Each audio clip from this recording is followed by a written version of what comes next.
ഒരു വീടിന്റെ അടുക്കളയിലും സിറ്റ് ഔട്ടിലും ഒക്കെ ആയിട്ട് കുറെ കുട്ടി കുട്ടി പശുക്കൾ ഇങ്ങനെ ഓടി നടക്കുന്ന ഒരു വീഡിയോ കഴിഞ്ഞ ദിവസം സോഷ്യൽ മീഡിയയിൽ വൈറലായിട്ടുണ്ടായിരുന്നു. നമ്മളിപ്പോൾ ആ വീട്ടിലാണ് ഉള്ളത്.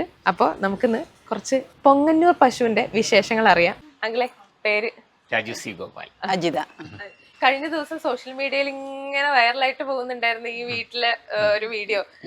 പശുക്കള് ഇങ്ങനെ കറങ്ങി അടിച്ച് നടക്കുകയാണ് വീടിന്റെ അകത്തൊക്കെ. സാധാരണ നമ്മൾ അങ്ങനെ കണ്ടിട്ടേ ഇല്ല. പശുക്കളെ തൊഴുത്തിൽ മാത്രം പരിപാലിച്ച് പോരുന്നതാണ് നമ്മൾ കണ്ടിട്ടുള്ളത്.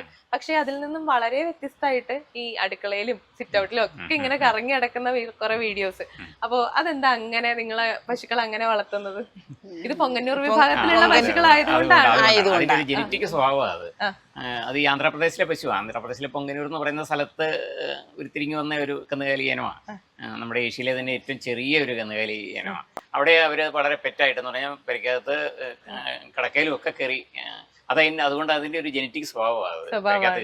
ഈ പൊങ്ങന്നൂർ പശുക്കളാണെന്നുണ്ടെങ്കിലും തൊഴുത്തിൽ വളർത്തുന്ന ആൾക്കാരെ നമുക്കറിയാം. അല്ലെങ്കിൽ ഇപ്പം വീടിന്റെ അകത്തേക്ക് കയറ്റി കഴിഞ്ഞാൽ വൃത്തിയുടെ കുറച്ച് കുഴപ്പങ്ങൾ കൊണ്ടിട്ട് വീടിന്റെ അകത്തേക്ക് കയറ്റാത്ത ആൾക്കാരെ നമുക്കറിയാം. പക്ഷെ നമ്മളോട് ഭയങ്കര അറ്റാച്ച്മെന്റ് ആണ് അവർക്ക്. ശരിക്കും നല്ല നല്ല സ്നേഹം. ഇപ്പൊ ഈ മക്കൾക്കുള്ള സ്നേഹം പോലെ തന്നെ ഇവർക്കും അങ്ങനെ തന്നെയാ. ഇപ്പൊ അവധിക്കാലത്താണ് ഈ മക്കൾ ഇവിടെ വന്നത്. പക്ഷെ അല്ലെങ്കിൽ ഞങ്ങളുടെ മക്കൾ ഇവരാ. അത്ര ഇങ്ങനെ നമ്മളോട് ഭയങ്കര അറ്റാച്ച്മെന്റ്. ഇത്തിരി നമുക്ക് എന്തെങ്കിലും ഒരു മാനസികമായിട്ടൊരു ഡൗൺ ആയിട്ടിരിക്കുന്ന സമയത്ത് ഈ കുഞ്ഞുങ്ങളുടെ അടുത്ത് വന്നാലുണ്ടല്ലോ നമ്മുടെ ആ ഒരു ഫീലേ മാറിപ്പോവും. അത് വലിയൊരു കാര്യം തന്നെയാ. കാരണം എന്താന്ന് വെച്ചാൽ നമ്മളിപ്പം സാധാരണ നാടൻ പശുക്കളെ വളർത്തുന്ന പോലെ അല്ല പൊങ്ങന്നൂർ പശുക്കളെ വളർത്തുന്നത് എന്നുള്ളതാണ്. അപ്പൊ അവർക്ക് കുറച്ചുകൂടി അറ്റാച്ച്മെന്റ് കൂടുതലായതുകൊണ്ടാണ് ഇങ്ങനെ കറങ്ങിയടിച്ച് നടക്കുന്നതൊക്കെ. മെയിന്റനൻസ് കുറവാണ് ഇവർക്ക്. മെയിന്റനൻസ് തീരെ. പിന്നെ പേര് വിളിച്ചാൽ എല്ലാവർക്കും പേരുണ്ട്. പേര് വിളിച്ചാൽ എവിടെയാണെങ്കിലും ഓടി വരും. അതുകൊണ്ട് അങ്ങനെ കെട്ടിയിട്ടില്ലേലൊന്നും കുഴപ്പമില്ല. കുറച്ചുകൂടി ഫ്രണ്ട്ലി ആണ്. മറ്റേ നേരെ കുറച്ച് ഇവിടെ ഞങ്ങൾക്ക് വേറെ വെച്ചൂരുണ്ട്, കാസർഗോഡ് ഉള്ളനുണ്ട്, കാസർഗോഡൻ കപിലയുണ്ട്. അതിനൊന്നും ഇത്രയും ഒരു നമ്മളോടൊരു അറ്റാച്ച്മെന്റ് ഇല്ല. അതൊക്കെ കുറച്ച് അഗ്രസീവാണ്. പ്രത്യേകിച്ച് നിങ്ങളെ പോലെ പരിചയമില്ലാത്ത ആരെങ്കിലും വന്നാൽ അവരന്നേരം പിൻവലിയും. ഇത് പക്ഷെ ആര് വന്നാലും അതെ, ഭയങ്കര ഫ്രണ്ട്ലി ആവുന്നുണ്ട്. നമ്മളിപ്പോ വന്നപ്പോഴാണെന്നുണ്ടെങ്കിലും ബാക്കിയുള്ളവർ ആന്റി അത് കാണിച്ചും തന്നു.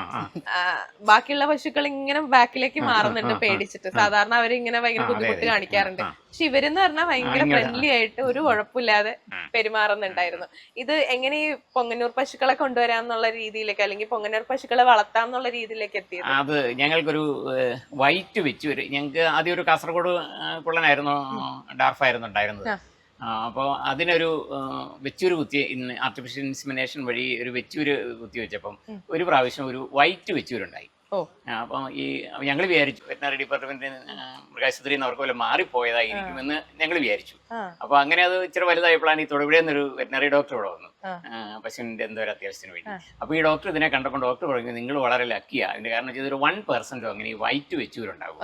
ഇതിനെ ഒരു കാരണവശാലും കൊടുക്കരുതെന്ന് പറഞ്ഞാൽ. കണ്ടാലും നല്ല ക്യൂട്ടാണ്. ഇവിടെ നിൽക്കുന്നതല്ല ഈ കറവയുള്ളതും അപ്പുറയുള്ളത് കറവയില്ലാത്ത ഭാഗത്താണ് അത് നിൽക്കുന്നത്. അതുകൊണ്ട് അതിനെപ്പം ഈ കൂടെ കാണാത്തത്.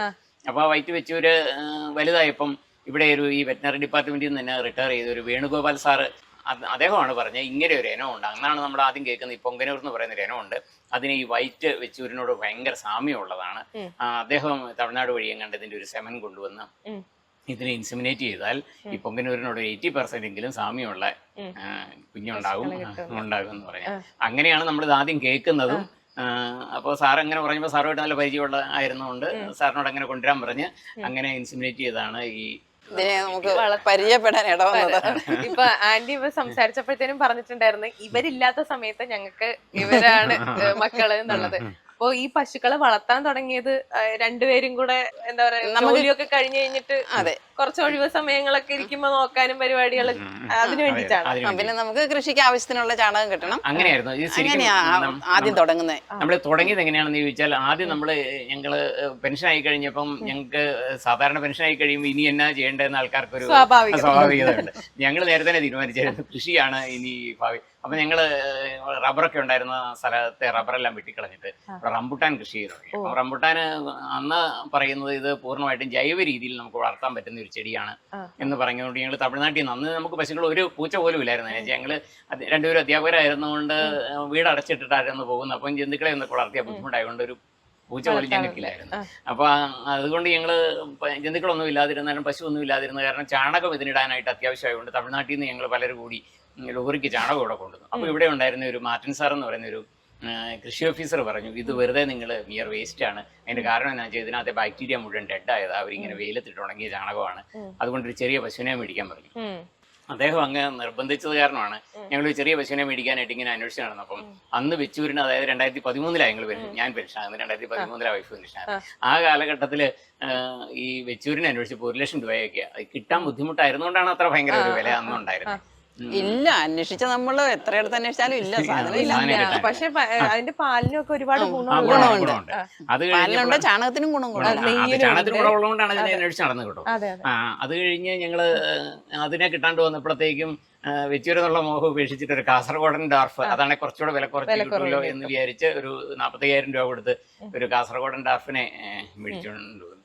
അത് ഞങ്ങളുമായിട്ട് വളരെ ഇണങ്ങിയത് കാരണം അതിനെ നമുക്ക് പിന്നെ ഒരിക്കലും കൊടുക്കാനും തോന്നില്ല. ഇപ്പം പ്രായമായെങ്കിലും അത് ഇപ്പോഴും ഈ തൊഴുത്തിലുണ്ട്. അതിനെങ്ങനെ നമ്മൾ ആർട്ടിഫിഷ്യൽ ഇൻസെമിനേഷൻ വഴി വെച്ചൂരൊക്കെ കുത്തിവെച്ച് അതിന്റെ തലമുറയായിട്ടാണ് ഇപ്പോൾ ഒരു 10-13 എണ്ണം ഉണ്ട്. ചാണകത്തിന്റെ പ്രത്യേകത എന്നാണെന്ന് ചോദിച്ചാൽ, സാധാരണഗതിയിൽ നമ്മൾ ചാണകം പുറത്തുനിന്ന് മേടിക്കുവാണെങ്കിൽ അത് വെയിലത്തിട്ടുണങ്ങിയ ചാണകമായിരിക്കും. അത് തന്നെയല്ല, ഈ ഹൈബ്രിഡ് പശുക്കളുടെ ചാണകമായിരിക്കും നമുക്ക് മേടിക്കാൻ കിട്ടുള്ളൂ. ഇങ്ങനെയുള്ള പശുക്കൾ വളരെ റെയറാണ്.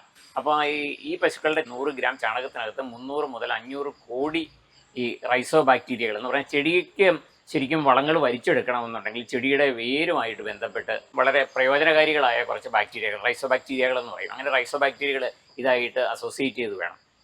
ആ പ്രയോജനകാരികളായ ബാക്ടീരിയകൾ ഇതിന്റെ ചാണകത്തിനകത്ത് 300 മുതൽ 500 കോടി വരെ ബാക്ടീരിയകളുണ്ട്. ഹൈബ്രിഡ് പശുക്കൾക്കാണെങ്കിൽ അത് 70 ലക്ഷം 80 ലക്ഷം അങ്ങനെ. അപ്പൊ അത്രമാത്രം വ്യത്യാസമുണ്ട്. അതുകൊണ്ടാണ് ചാണകവും ഇതിന്റെ മൂത്രവും ഞങ്ങൾ പ്രധാനമായിട്ടും നമ്മുടെ ഈ റംബുട്ടാനൊക്കെ അതിന്റെ ഇനിഷ്യൽ സ്റ്റേജിൽ ഈ ജൈവ രീതി തന്നെ വളർത്തുമ്പം ഇതിന്റെ ചാണകം ഉപയോഗിച്ച് അതിന്റെ മൂത്രം ഉപയോഗിച്ച് ജീവാമൃതം ഉണ്ടാക്കി ഒഴിക്കുവാണെങ്കിൽ നമ്മൾ നോക്കി നിൽക്കുമ്പോഴത്തേക്കും ചെടികൾ രാസവളം ഇടുന്നേക്കാളും ഒക്കെ നല്ല ഭംഗിയായിട്ട് വളരും. 3-ാം ദിവസം ചെടിയുടെ വ്യത്യാസം നമുക്ക് കണ്ടാൽ മനസ്സിലാവും, അത്ര വ്യത്യാസം വരും ജീവാമൃതം ഉണ്ടാക്കി കഴിച്ചു കഴിഞ്ഞാൽ. ഈ ഭാവിയിൽ ഇപ്പം പലയിടത്തും ഇപ്പം ഈ കഴിഞ്ഞ ദിവസമൊക്കെ പല കൃഷി മാസികയിലും കണ്ടായിരുന്നു, ഇതിൻ്റെ ചാണകം ഒക്കെ 100 രൂപ കിലോയ്ക്ക്, 50 രൂപയ്ക്കും 100 രൂപയ്ക്കും ഇടയ്ക്ക് അത് മെഷീൻ ഉപയോഗിച്ച് ഉണങ്ങി പൊടിച്ച് പാക്ക് ചെയ്ത് അങ്ങനെ മാർക്കറ്റ് ചെയ്യുന്നുണ്ട്. നമുക്കിപ്പം കൃഷി ഇച്ചിരി വ്യാപകമായിട്ടുള്ളത് കൊണ്ട് ഞങ്ങൾ പുറത്ത് കൊടുക്കുന്നില്ലെന്ന് മാത്രമേ ഉള്ളൂ. ഞങ്ങൾ പ്രധാനമായിട്ടും ചെയ്യുന്നില്ലെന്ന് വെച്ചാൽ, ഞങ്ങൾ പെൻഷനായി പിന്നെ ഞങ്ങളിവിടെ LPG ഗ്യാസ് മേടിച്ചിട്ടേ ഇല്ല. ഇതിൻ്റെ തന്നെ ബയോഗ്യാസ് ഉണ്ടാക്കിയ ബയോഗ്യാസും കൊണ്ടാണ് മൊത്തം പാചകവും എല്ലാ കാര്യങ്ങളും വീട്ടിൽ ചെയ്യുന്നത്. കുറേ മിച്ചം വരുന്നത് ഞങ്ങൾ വൈകുന്നേരം കുറച്ച് ചൂടുവെള്ളത്തിലൊന്നും കുളിക്കുന്ന ശീലം ഇല്ലെങ്കിൽ പോലും കുറച്ച് വെള്ളം ഉണ്ടാക്കി ഈ ഗ്യാസ് കുറേ നേരം അതിനകത്ത് നിന്നാൽ സ്റ്റോർ ചെയ്യാൻ പറ്റിയല്ല. അതുകൊണ്ട് ഇത് ഡൈജസ്റ്റ് ചെയ്യുന്നതിന് മുമ്പേ ചാണകം പുറത്തേക്ക് വരും. ഇപ്പോൾ ഒരു 10-40 ദിവസം ഇതിനകത്ത് ഈ സ്ലറി ടാങ്കിനകത്ത് ഈ ചാണകം കിടന്നാണ് ശരിക്കും ഡൈജഷൻ ആകുന്നത്. അങ്ങനെ ആ ചാണകം ഞങ്ങൾ ആ ജീപ്പയിൽ ഒരു വീപ്പ വെച്ച് അതിനകത്ത് ഫില്ല് ചെയ്തിട്ട് ചെടിയുടെ ചോട്ടിൽ കൊണ്ടായി ഒഴിക്കും. അപ്പോൾ ചെടിയുടെ നമ്മുടെ തോട്ടത്തിൽ എല്ലായിടത്തൂടെ ഈ വണ്ടി പോകാവുന്ന പോലെ സൗകര്യം ഉണ്ടാക്കിയിട്ടുണ്ട്.